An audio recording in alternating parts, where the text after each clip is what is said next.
Jeffy's 20th birthday just exposed the most twisted SML origin story yet. Oh, my puffy ball. And it all starts with a drugged Frenchman and a baby born from a lie. Push, push, push, push! But the shocking truth about how Jeffy was born is just the tip of the iceberg in this disturbing story of abuse, Phoebe will be back soon. manipulation, and a family shrouded in evil. But the biggest twist I'm going to reveal later, Well, I know my brother CJ. He would never hurt a fly. Never have. that this twisted story of Jeffy's family is far from over, and it's all connected to Mr. Winkle, which suggests that Jeffy's story and fight against Mr. Winkle is far from over. Which brings me to the fact that Jeffy is currently being tied up in Marvin's basement, and if you don't hit the subscribe button and like button, Marvin is gonna force feed him green beans. Do not let this happen to Jeffy. Forgot to open the can again. But I digress because it's time to buckle up. Our first big lore reveal is that we finally learned how Jeffy's mom and dad met. The fuck do you want? I am from Paris, and I need directions. And let's just say it's not exactly a fairy tale romance. Picture this: Jacques-Pierre Francois, fresh off the plane from France, is lost and confused in this strange new land. All he wants are directions to get back home to his art gallery in Paris. But fate, in the form of Nancy, had other plans. Nice. Yes, it is. So, Jacques stumbles upon Nancy's house, hoping for a little help, but instead of kindness, he encounters a hurricane of evil. In true classic Nancy fashion, is anything but welcoming. She's rude, dismissive, and downright hostile. there you go. Just sleep for as long as you need to. But things take a very dark turn. Nancy, in a move that would make even Goodman blush, drugs Jock. Yeah, you heard that right. She spikes his drink, completely taking advantage of this lost and confused Frenchman, all for money. And if that wasn't bad enough, her next move is pure evil. With Jacques completely out of it, she tricks him into having a baby with her. This isn't even a fling gone wrong. It's manipulation in a very, very bad word that I can't say on YouTube, but you know what I'm trying to say. Poor Jacques is totally oblivious, just wanting to escape this nightmare and find his way back to France. But Nancy relentlessly pushes him and ignores his pleas to be set free from this scary place. So no wonder Jacques took off. He was practically kidnapped and forced into becoming a father. This is a giant lore reveal because we thought that Jacques was kind of a deadbeat dad. He probably didn't even know he had Jeffy. He probably didn't even know Jeffy existed. He's so ugly, just like his father. Which means it's clear that Jacques had every right reason to run for the hills, because Nancy's cruelty didn't stop with him. The next lore reveal in the birthday video revealed the full extent of Nancy's evil behavior, and it's enough to make even Goodman's stomach churn. We always knew Nancy was a terrible mother, but now we see she's a menace to society in general. Oh, god damn it, now he's crying. Come here, you're going in the cage. Not only is she a full-blown addict, willing to do anything for her next fix, but she actively enjoys inflicting pain upon innocent people. She hurts her own children, both physically and emotionally. Why, Bobby, why? Without a shred of remorse. But it goes beyond that. Nancy doesn't just target people she has beef with. Her cruelty is indiscriminate. She'll lash out at complete strangers, innocent people who've never done her wrong, with the same viciousness she reserves for her own family. And remember how she tricked poor Jacques? Not just to get him in the sack, but to steal his money? It all points to one chilling conclusion. Jeffy was nothing more than a pawn in Nancy's twisted game. She had Jeffy solely to cash in on a multi-million-dollar payday. This wasn't some misguided attempt at love gone wrong. It was a calculated plan from the very beginning. Nancy never loved Jeffy, not for a single second. She saw him as a ticket to a life of luxury fueled by Jacques' fortune. This reveal takes Nancy's evil to a whole new level. She's not just a bad mom, she's a master manipulator, a cold-hearted schemer who uses people and throws them away without a second thought. And Nancy's horrifying nature becomes even more scary when we see the huge impact it had on Jeffy and Phoebe's childhood. It wasn't just a case of a few too many green beans. Their upbringing was a nightmare of neglect and abuse. Jacques was completely absent from their lives, likely unaware he even had a son. It's safe to assume that after Nancy drugged him, he woke up with zero recollection of the night before. Jeffy was nothing more than a distant, hazy memory to him, a consequence he never even knew existed. But the most shocking reveal? Jeffy and Phoebe were kept in a cage. Yes, you heard that right, a cage. Their living conditions were so bad, so depraved, that they were literally locked away like animals. Imagine the level of poverty and neglect they endured to make green beans an unaffordable luxury.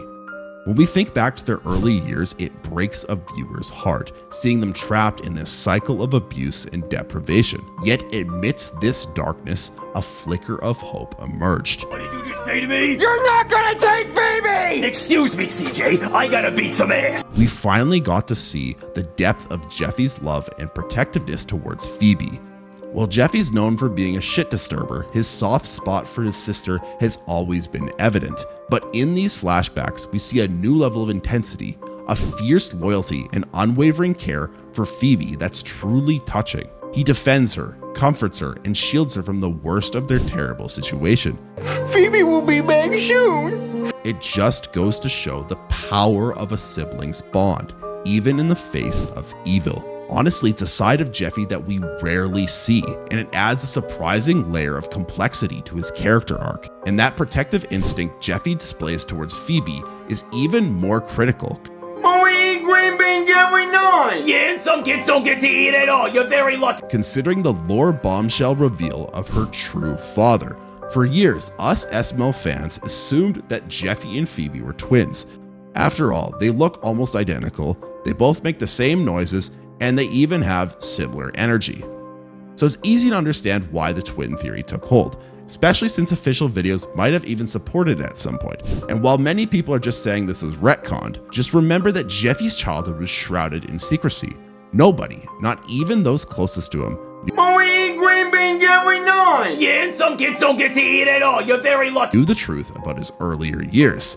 And let's be real, Jeffy, bless his heart, isn't exactly the smartest kid. He was a child navigating a confusing and traumatic world. He likely assumed Phoebe was his twin because, well, why would Nancy ever tell him otherwise? She's a master of deception, a weaver of lies. Telling the truth is about as appealing to Nancy as a cold shower in a broccoli smoothie.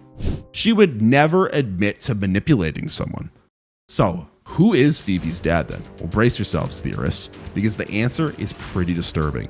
It's none other than Terry, Nancy's creepy landlord. And if that wasn't strange enough, we learned that Nancy paid her rent in ways that resulted in Phoebe's conception, which is kind of horrifying when you think about it. This all suggests a big pattern of exploitation and abuse that extends far beyond Jeffy's own character arc. And this huge lore reveal that Terry is Phoebe's father is just one piece of the puzzle in this disturbing picture of their childhood. But remember when I brought up the cage? Well, the fact that Nancy locked away her own children might not surprise us, considering she's evil. But when you stop and think, you realize that the true horrors lie in what that cage represented for Jeffy and Phoebe. That their lives were so riddled with fear, abuse, and instability that they viewed the cage as a sanctuary. Imagine that, finding safety in confinement, associating freedom with danger. Throughout Jeffy's 20th birthday, we see glimpses of this twisted worldview. When evil arrives, when Nancy's violent temper flares, Jeffy instinctively seeks refuge in the cage. He hides within it, believing it offers protection from the evil that lurks outside. For most children, a cage would be a symbol of restriction, a place of fear and isolation. We're taught that animals that don't behave belong in cages. But for Jeffy and Phoebe, it became a warped sense of security. It was the only place that felt safe from Nancy's wrath and the unpredictable behavior of her equally terrible friends. And think about the psychological impact of that. To have your world so upside down, so devoid of love and stability that you view a cage as a safe haven. It really makes us stop and think about the depth of their trauma. And it reminds us that their childhood was a constant tale. And it reminds us that their childhood was a constant state of fear and uncertainty. It's honestly hard to imagine a childhood more bleak than being raised in a cage by a neglectful, abusive mother. Yet, the arrival of CJ, a brand new character in the SML universe, throws a whole new level of darkness into the mix. While we've encountered plenty of villains in SML, from the literal devil to cold-blooded murderers, CJ stands out as a uniquely disturbing person. We've seen Cody's twisted schemes, Bowser's questionable parenting, and even Brooklyn Guy's moments of questionable judgment. But CJ's action in this video are on a whole other level. The unspoken trauma that hangs heavy in the air. CJ's evil isn't cartoonish or over the top. It's raw, visceral, and deeply unsettling. What makes CJ even more terrifying is that his cruelty isn't driven by revenge or some twisted sense of justice. He doesn't target Jeffy and Phoebe out of a personal vendetta. He's just plain bad. A sadist who gets pleasure from inflicting pain on the innocent. But here's where it gets even more interesting. CJ is related to Mr. Winkle. We know that Mr. Winkle has a history of being a creep to kids. So could this connection to CJ explain Mr. Winkle's own evilness? And this dark connection between CJ and Mr. Winkle takes an even darker turn when we learn about Mr. Winkle's past job. It's hard to believe the man who once tormented kids as a substitute teacher and now works at Freddy Fazbear's used to be a police officer. But it's true. Mr. Winkle, along with his brother CJ, wore the badge and carried the gun. The very people entrusted with protecting the innocent were, in fact, two of the most vile individuals the SML universe has ever seen. Imagine the implications of that. These two, who were the most corrupt we've ever seen in SML, held positions of authority. They had the power to arrest, to detain, and to exert control over others.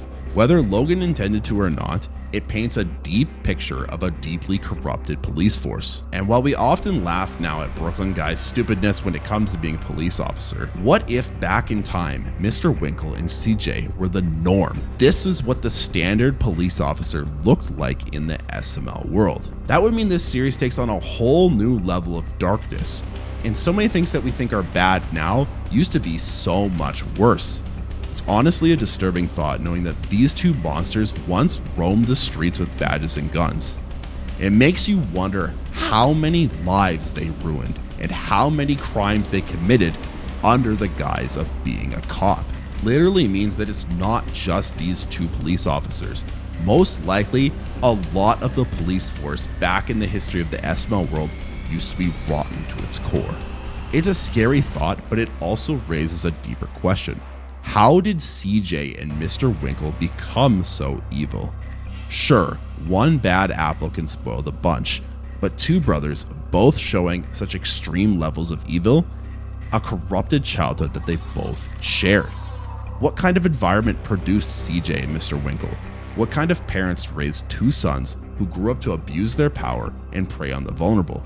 And before you tell me, dude, it's just SML, there's not that deep. It literally is that deep. And it really shows us just how dark Jeffy and Phoebe's childhood was, which makes the ending of this video so much more powerful. When Jeffy, driven by the pain inflicted upon his sister, takes matters into his own hands, seeking revenge against CJ. It is probably the most important moment in SML lore. It literally marks the culmination of all of Jeffy's previously unacknowledged character arc. For years, we've witnessed Jeffy be an idiot. Jeffy grows a human being, and Jeffy learned from his ways. But beneath the surface, a protective instinct simmered, a fierce loyalty to Phoebe that finally explodes into action at the end of this video. And this happens when Jeffy confronts CJ, determined to avenge the horrors inflicted upon his sister. This isn't about petty revenge. It's about justice. Justice that is deserved. About protecting the innocent and stopping a cycle of abuse. And this act of vengeance, when Jeffy drives through that trailer, completes Jeffy's character arc. It literally reveals so much about Jeffy's character that we've never seen before. He's no longer seen as some troublesome kid who hates green beans. He's actually a protector, a defender, and a force for good in a world riddled with darkness. But like all good stories with an amazing ending, it leaves us with one question. Where does it go from here? Where does Jeffy go from here? He's faced his demons, conquered his past, and emerged as a changed person. But with Mr. Winkle still lurking in the shadows, sharing that dark connection to CJ, it's clear that Jeffy's story is far from over. So could the next chapter in the SML lore see Jeffy taking on Mr. Winkle and stopping him altogether? The possibilities are endless, and I think the next 3 years of SML are going to be some of the best videos we ever see. Logan has truly outdone himself with this episode, crafting a narrative that's both emotionally gripping and narratively satisfying. It's a bold new direction for SML, and I can't wait to see what happens next. And holy green beans, this video was wild. It is absolutely crazy, but what do you think of all the things I had to say?